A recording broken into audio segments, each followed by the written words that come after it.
ঘাম দিয়ে জ্বর ছাড়া বলতে যা বোঝায়, ভারতের এখন ঠিক সেই অবস্থা। তাদের জ্বরটা এসেছিল কেন?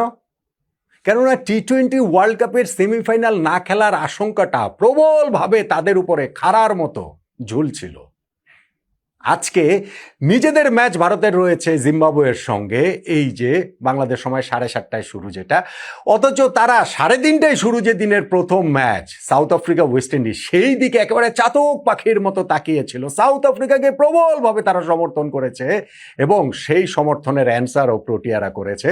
ওয়েস্ট ইন্ডিজের বিপক্ষে 9 উইকেটের একটা বিস্ফোরক বিধ্বংসী জয় তারা পেয়েছে এবং সাউথ আফ্রিকার সেই জয়ের সঙ্গে সঙ্গেই কাঁপুনি দিয়ে সেমিফাইনাল না খেলার আশঙ্কায় যেই জ্বরটা ভারতের এসেছিল, সেই জ্বরটা এখন ঘাম দিয়ে ছেড়ে যাবার কথা। সেমিফাইনাল খেলতে হলে এখন ভারতের সামনে ইকুয়েশনটা প্রিটি সিম্পল। হাতে থাকা 2টা ম্যাচ, আজকে জিম্বাবুয়ের বিপক্ষে, রোববার ওয়েস্ট ইন্ডিজের বিপক্ষে, এই 2টো ম্যাচ জিতলেই ভারত সেমিফাইনাল খেলবে। কিভাবে? এই যে সাউথ আফ্রিকার 2 ম্যাচ খেলে তাদের 4 পয়েন্ট, ওয়েস্ট ইন্ডিজের 2 ম্যাচ খেলে 2 পয়েন্টে রয়েছে। ভারত যদি পরের 2টা ম্যাচ জিতে তাহলে তাদের 4 পয়েন্ট হয়ে যাবে। ওয়েস্ট ইন্ডিজ তো সেই ক্ষেত্রে 2 পয়েন্টেই থাকবে। আর জিম্বাবুয়ের সঙ্গে সেক্ষেত্রে ভারতের তো আজকে জিততে হবে। লাস্ট ম্যাচটাতে জিম্বাবুয়ে যদি সাউথ আফ্রিকাকে হারায়ও তাদের সর্বোচ্চ 2 পয়েন্ট হবে। ফলে ভারতের সামনে এখন আর কোনো net run rate fun rate এত কিছু হিসাব নিকাশ নেই।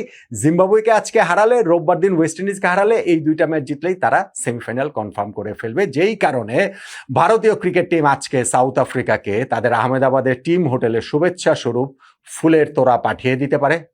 ভারতীয় ক্রিকেট বোর্ড আইসিসিও তারা আজকে সাউথ আফ্রিকার টিমটাকে ডিনার করাতে পারে কৃতজ্ঞতা স্বরূপ। ভারতকে সেমিফাইনালে ওঠানোর এই রিয়েলিস্টিক যে একটা পসিবিলিটি, সেইটার সামনে এসে দাঁড় করানোর জন্য। অথচ ওয়েস্ট ইন্ডিজের বিপক্ষে সাউথ আফ্রিকার জয়টা শেষ পর্যন্ত গিয়ে যত সহজ হয়ে গেল, এতটা সহজ যে হবে কি ভাবা গিয়েছিল? ভাবা কি গিয়েছিল যে এখন আমরা এই নিয়ে শুরুতে আলোচনা করব, সাউথ আফ্রিকার শুরুর বোলিং কিংবা ধরেন হচ্ছে গিয়ে ওইটা নিয়ে মানে পরের ব্যাটিং তো আর সবকিছু ছাপিয়ে গেছে। আলোচনা তো করার কথা ছিল ওয়েস্ট ইন্ডিজের যেই 8 উইকেটের অবিশ্বাস্য পার্টনারশিপটা করেছিলেন রোমারিও শেফার্ড এবং জেসন হোল্ডার। কিন্তু সাউথ আফ্রিকা ওইসব কোনো কিছুকে আসলে পাত্তা দেয়নি। তারা দুর্দান্ত প্রফেশনাল ক্রিকেট খেলে হারিয়ে দিয়েছে ওয়েস্ট ইন্ডিজকে। টার্নিং পয়েন্ট কোনটা সেই আলোচনাতেই তো এই ভিডিওটা। সাউথ আফ্রিকা ভাই এইবারের ওয়ার্ল্ড কাপে টিম টু বিট মনে হচ্ছে। গতবার তারা ফাইনাল পর্যন্ত গিয়েছিল, ফাইনালে ভারতের কাছে হেরে গিয়েছিল। এইবার আরেক ধাপ এগিয়ে শিরোপা জয়ের জন্য তারাই কি এখন ফেভারিট হয়ে উঠছে? টুর্নামেন্টে 6টা ম্যাচ তারা খেলছে, 6টা ম্যাচই তারা জিতেছে। গ্রুপ পর্বে তারা আফগানিস্তান নিউজিল্যান্ডকে হারিয়েছে। সুপার 8-এ তারা ভারত ওয়েস্ট ইন্ডিজকে হারালো। সেই ওয়েস্ট ইন্ডিজও আবার টুর্নামেন্টে এর আগের 5 ম্যাচের মধ্যে 5টাই তারা জিতেছিল। ফলে সাউথ আফ্রিকাকে কিন্তু এইবার প্রথমবারের মতো তারা টি-20 শিরোপা জয়ের সম্ভাবনার জায়গা থেকে পিছিয়ে দেওয়ার তো আর উপায় নাই। আপনি এখন 1 নম্বরেই রাখবেন কিনা সেই আলোচনা পর্যন্ত হতে পারে। টার্নিং পয়েন্টের কথা বলছিলাম। সাউথ আফ্রিকা যে এই যে ওয়েস্ট ইন্ডিজ 176 রান তুলেছে, সেই রান তারা করাটা তারা যতটা সহজে করেছে, 23 বল হাতে রেখে, 9 উইকেট হাতে রেখে, এতটা হয়তো বোঝা যায়নি। তবে ওই রানটা আসলে পার্স করেছে কম হয়েছে, দ্যাটস ফর শিওর। এই উইকেটে আসলে 200+ রান যদি না করে, সেই ক্ষেত্রে খুব টাফ হয়ে যায় ওইটা ডিফেন্ড করা। এবং সাউথ আফ্রিকার জন্য একটা অ্যাডভান্টেজ হচ্ছে কি, এইবারের ওয়ার্ল্ড কাপে আহমেদাবাদে এই নিয়ে তারা 6 ম্যাচের মধ্যে 5টা ম্যাচে এই স্টেডিয়ামে খেললো। ফলে এইটা তাদের আসলে একেবারে ঘরের মাটি হয়ে গিয়েছে। টসে জিতে তারা ওয়েস্ট ইন্ডিজকে যেমন আগে ব্যাটিংয়ে পাঠিয়েছে, নিজেরা চেস করার সিদ্ধান্ত নিয়েছে। সো ওয়েস্ট ইন্ডিজ যখন 176 রান তুলেছে, সেইটা চেস ডাউন করাটা কতটা কঠিন হবে। প্রথম বলেই যখন এইডেন মার্করাম ব্রিলিয়ান্ট একটা কাটে 4 মারলেন পয়েন্ট দিয়ে, সেইখান থেকে শুরু করলেন। কুইন্টন ডিককের সঙ্গে তার ওপেনিং পার্টনারশিপটা পাওয়ার প্লেতে 69 রান তুলে ফেলেন। ইনফ্যাক্ট 8 ওভারে তারা 95 রান তুলে ফেললেন।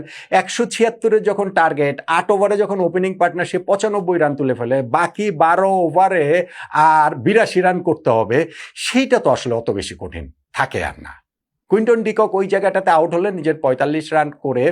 এবং ডিকক কত রান করেছেন? হ্যাঁ, ওই সময়টাতে ওরকম রান করে তিনি যখন আউট হয়েছেন, আউট হবার পরেও কিন্তু সাউথ আফ্রিকার জন্য কাজটা সহজই হয়ে গিয়েছে। কেননা রায়ান রিকেলটনের সঙ্গে ওই বাকি যেই 82 রান প্রয়োজন, সেই 82 রান এইডেন মার্করামের সঙ্গে জুটিতেই হয়ে গিয়েছে মাত্র 50 বলে। এবং তিনি নিজে এইডেন মার্করাম তিনি 46 বলে 82 রান করে অপরাজিত ছিলেন। ব্রিলিয়ান্ট একটা নক খেলেছেন। আর বলতে পারেন যে ওই পাওয়ার প্লের মধ্যে তিনি যে একটা চান্স দিয়েছিলেন, তিনি যখন 21 রানে ছিলেন, কাভারে ব্রেন্ডন কিং লাফিয়ে বলটা তো হাতে পেয়েছিলেন, ভাই ওই ক্যাচ কি ধরা যায় নাকি? মানে হয়ে যায় ওই ক্যাচ, কিন্তু ওই ক্যাচ আসলে ধরা যায় না। সো ওইটাকে হাফ চান্স বড় জোর বলতে পারেন। আর এই হাফ চান্সের হিসাব যদি করি তাহলে তো ওই কি বলে ছিল ওয়েস্ট ইন্ডিজের ইনিংসও এরকম অনেকগুলো জায়গা সাউথ আফ্রিকা ছিল।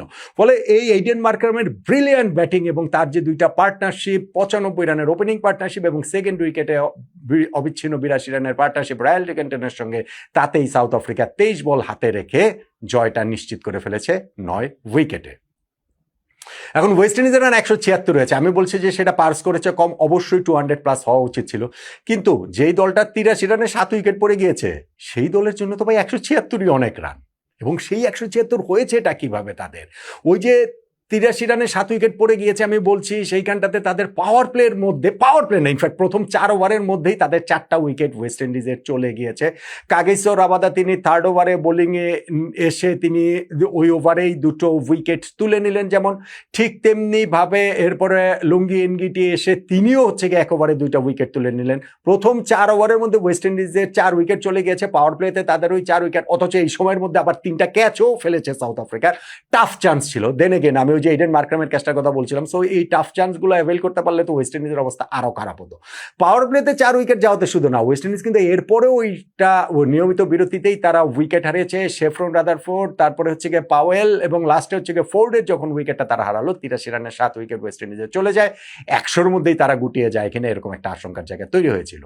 সেখান থেকে দলটা 176 পর্যন্ত গিয়েছে, কেননা 8 উইকেটে 89 রানের একটা জুটি গড়েছেন জেসন হোল্ডার এবং রোমারিও শেফার্ড। ব্রিলিয়ান্ট ব্যাটিং তারা করেছেন। এই 8ম উইকেট জুটিতে 89 রান ওয়েস্ট ইন্ডিজের 8 উইকেটে তো বটেই, টি-20 ওয়ার্ল্ড কাপের 8 উইকেটে তো বটেই, টি-20 ফরম্যাটেরই 8 উইকেটে সর্বোচ্চ রান।